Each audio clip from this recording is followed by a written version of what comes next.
Tu t'imagines avec un chocolat irrésistible? Mets un like à cette vidéo si tu aimes le chocolat et dis en commentaire quel est ton plat ou dessert préféré. N'oublie pas de t'abonner, d'activer la cloche et de partager la vidéo, je t'en serai vraiment très reconnaissant. Assieds-toi. Le film commence avec une fille appelée Liang qui prépare le petit déjeuner pour son petit ami Ma, car ce jour-là ils fêtent leurs 10 ans de relation. Pendant qu'ils mangent, Bin sort une bague en diamant du sac de Ma et lui demande si c'est pour elle. Son copain lui répond que non, qu'il l'a achetée pour la femme de son patron, car il veut se faire bien voir auprès de lui. En entendant ça, le cœur de Liang se brise, car elle se souvient que lorsqu'elle a rencontré Ma, il lui avait promis qu'il l'épouserait après 10 ans ensemble. Quand son copain part au travail, elle se prépare quand même quelque chose à manger, parce que les peines passent mieux avec du pain. À ce moment-là, elle voit une publicité pour un chocolat qui te fait paraître plus jeune et te transforme en une personne très attirante. J'en ai besoin d'un. En entendant que le chocolat est magique, Liang décide d'en acheter, car elle pense que si elle devient plus séduisante, Ma finira enfin par la demander en mariage. Plus tard, elle retrouve sa meilleure amie appelée Bai pour lui dire qu'elle se sent triste. Comme sa meilleure amie sait que c'est parce que Ma ne veut toujours pas se marier avec Liang, elle lui dit qu'elle va mettre en place un plan pour que son copain lui fasse sa demande en mariage le jour de son mariage. Mais Liang lui répond qu'elle ne croit pas que ce ne soit pas une bonne idée. Mais Bai lui dit qu'elle n'a confiance qu'en elle. Le lendemain, Liang est en route pour le mariage de sa meilleure amie quand, soudain, le vendeur des chocolats apparaît de nulle part et lui donne une boîte. En l'ouvrant, Liang voit que ce sont les chocolats magiques. Elle remercie le vendeur et lui demande comment il a su où elle se trouvait, mais il n'entend rien et disparaît. Liang trouve ça étrange, mais n'y prête pas plus attention. Nous faisons maintenant connaissance avec nos protagonistes, Liang, Ma, le petit ami de Liang, Bai, la meilleure amie de Liang, et Yang. En arrivant au mariage de Bai, Liang est émue de voir que sa meilleure amie se marie enfin. Après que Bai ait embrassé son mari, elle demande à Ma et Liang de venir devant tout le monde. Une fois face aux invités, elle leur demande s'ils pensent que ces deux-là devraient se marier. Tout le monde crie « Yes ! Yes ! Bien sûr que oui !» Mais on voit clairement que Ma n'aime pas du tout cette idée. Il fait semblant de recevoir un appel téléphonique pour pouvoir quitter le mariage. Liang sort à toute vitesse pour le poursuivre et une véritable course-poursuite à la Fast and Furious commence. Pendant la poursuite, Ma l'appelle seulement pour lui dire qu'il devrait mettre fin à leur relation. Très triste, Liang décide alors de manger un chocolat magique. Dès qu'elle le fait, le chocolat agit comme par magie façon Harry Potter et commence à transformer son visage. Après quelques minutes, elle commence à entendre de façon trouble un des effets secondaires du chocolat. Comme elle ne peut plus bien conduire, elle percute la voiture d'un homme. Furieux, celui-ci lui demande de descendre du véhicule. Elle refuse catégoriquement. Pendant que l'homme appelle la police, elle applique la technique du « cours si tu peux » et réussit à s'échapper. Elle court plus vite que Flash. Elle prend ensuite son téléphone et se rend compte qu'elle paraît beaucoup plus jeune. Elle appelle donc Bai pour lui demander de venir à son appartement. Sa meilleure amie lui demande si elle a fait quelque chose à son visage. Liang lui répond qu'un chocolat la fait redevenir une fille de 17 ans. En entendant ça, Bai lui demande si elle est ivre. Comme Liang insiste qu'elle a réellement rajeuni, Bai fait semblant d'y croire, pensant que son amie est encore sous le choc de ce qui s'est passé au mariage. Quand Liang voit un iPad, elle est impressionnée et demande à Bai de lui montrer comment ça fonctionne. Bai accepte. À ce moment-là, Ma arrive à l'appartement et dit qu'il veut parler avec Liang. Ma s'excuse pour ce qui s'est passé et lui explique que depuis qu'elle a décidé d'arrêter de travailler, il a dû faire énormément d'efforts pour pouvoir lui offrir tout ce qu'elle voulait. C'est pour cela qu'il a décidé de rompre, il ne voulait plus ressentir autant de pression. En entendant ça, Liang se met en colère et lui dit de quitter sa maison pour toujours, car elle n'a plus besoin de lui. Plus tard, Bai emmène Liang dans un club pour qu'elle séduise plusieurs garçons. On voit que tous restent figés en la voyant, tellement elle est belle. Pendant ce temps, Ma s'inquiète parce qu'il ne retrouve pas son iPad, il contient des informations importantes sur l'entreprise pour laquelle il travaille. De retour au club, on voit que Liang tient l'iPad à un inconnu, et à ce moment précis l'effet du chocolat commence à disparaître. Son visage redevient celui d'avant et sa mémoire ainsi que son corps retourne à ses 28 ans.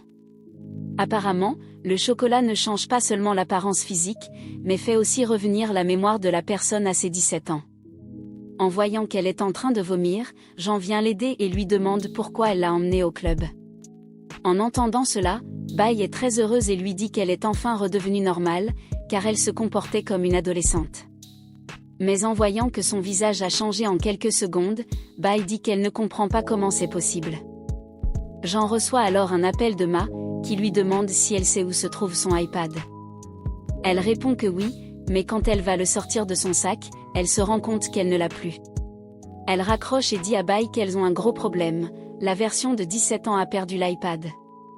Elle prend donc sa voiture pour manger un autre chocolat, car son plan est de redevenir une fille de 17 ans afin de se souvenir où elle l'a laissé. Pendant ce temps, Ma suit le traceur qu'il avait installé sur son iPad et arrive chez un vendeur de viande. Il demande au voleur de le lui rendre, mais celui-ci refuse et détruit l'iPad devant lui. Pendant ce temps, Liang reste figée en voyant un garçon appelé Jean. Elle le trouve très attirant et fait un dessin de lui. Mais l'effet du chocolat disparaît encore, et elle ne sait plus comment elle est arrivée dans le train. En sentant que son visage change à nouveau, elle se dépêche de rentrer chez elle. En sortant rapidement du train, elle fait tomber son carnet de dessin. Jean essaie de le lui rendre, mais les portes du train se ferment, et il ne peut pas descendre. Pendant ce temps, Bai montre à son patron les nouveaux designs qu'elle a faits, mais il s'en fiche et lui montre une publication de Jean, où il dit qu'il cherche la fille qui a fait son dessin. Quand Ma voit les photos, il devient très jaloux en voyant Liang. Son patron se moque de lui et lui dit d'aller la chercher, car il veut l'embaucher pour faire les designs de l'entreprise, les autres ne sont pas assez bons. Plus tard, Liang montre la boîte de chocolat magique à Bai et lui dit que si elle en mange un, elle changera physiquement et redeviendra jeune. Bai en prend un. Alors qu'elle allait demander s'il y avait des effets secondaires, Ma appelle et lui donne l'adresse d'un restaurant, car il veut lui parler. Au restaurant, Ma lui explique que son patron veut qu'elle soit chargée des designs de l'entreprise. Quand il lui montre la publication de Jean, Liang comprend que c'est sa version de 17 ans qui dessine de manière incroyable. Alors, Liang va se baigner, enregistre une vidéo pour sa version plus jeune et lui dit que, à partir de maintenant, elle devra faire plusieurs dessins pour Ma, et elle lui demande de ne pas gâcher ça, car elle veut se remettre avec lui. En mangeant le chocolat, sa version jeune voit la vidéo, mais elle s'en fiche complètement. La première chose qu'elle dit, c'est qu'elle va chercher Jean. Quand la Liang de 17 ans retrouve Jean, elle commence à tomber amoureuse de lui. Pendant les jours suivants, ils passent tout leur temps ensemble. On voit aussi que les deux versions de Liang communiquent entre elles par messages vocaux et vidéos qu'elles enregistrent. Après une semaine, elle livre tous les designs que Ma lui avait demandé, et le patron de l'entreprise l'embauche de façon permanente. Pour fêter son nouveau travail, elle invite Bai à manger au restaurant. Là-bas, elle voit que Ma est aussi présent. Elle espionne un peu leur conversation et entend que Ma est triste depuis leur rupture. En apprenant cela, Liang rentre chez elle et regarde les vidéos qu'elles se sont laissées. Le lendemain, Bai montre une information à la télé, une météorite est tombée sur l'usine de chocolat, donc ils ne peuvent plus produire de chocolat magique. Fin pour Willy Wonka et les Oompa Loompa. Plus tard, la version jeune de Liang organise une exposition d'art, qui est un grand succès. Tout le monde est impressionné par son talent et lui demande de faire un dessin devant eux. Elle accepte, mais l'effet du chocolat disparaît, il ne dure que 5 heures. La Liang de 28 ans panique, car elle ne sait pas dessiner. Malgré tout, elle essaie. Après de longues heures, tout le monde reste bouche bée devant le tableau qu'elle a réalisé. Ils la félicitent tous. En rentrant chez elle, Liang enregistre une vidéo pour sa version jeune, disant qu'elle va manger un chocolat pour pouvoir dire au revoir à Jean. Mais quand sa version jeune va le chercher, elle le surprend en train de la tromper avec une autre fille. Furieuse, elle le confronte. Jean lui dit qu'il va quitter la ville avec sa nouvelle petite amie. Liang retourne alors chez elle et mange tous les chocolats qu'il reste, car elle veut que l'effet dure plus longtemps pour reconquérir Jean. Mais à la gare routière, elle s'évanouit à cause de l'excès de chocolat magique. Elle finit à l'hôpital, entre la vie et la mort. Pendant que les médecins essaient de la réanimer, l'esprit de Liang se réveille dans un lieu vide, où elle voit sa version de 17 ans en train de se noyer. Elle brise la barrière qui les sépare pour la sauver, mais sa version jeune la pousse vers la surface pour qu'elle survive.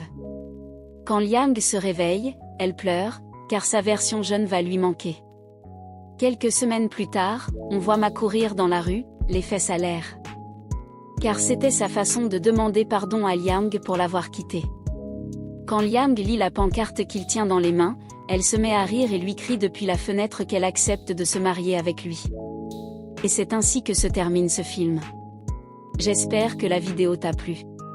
Je t'en serais très reconnaissant si tu laissais un like et si tu t'abonnais pour voir plus de vidéos comme celle-ci.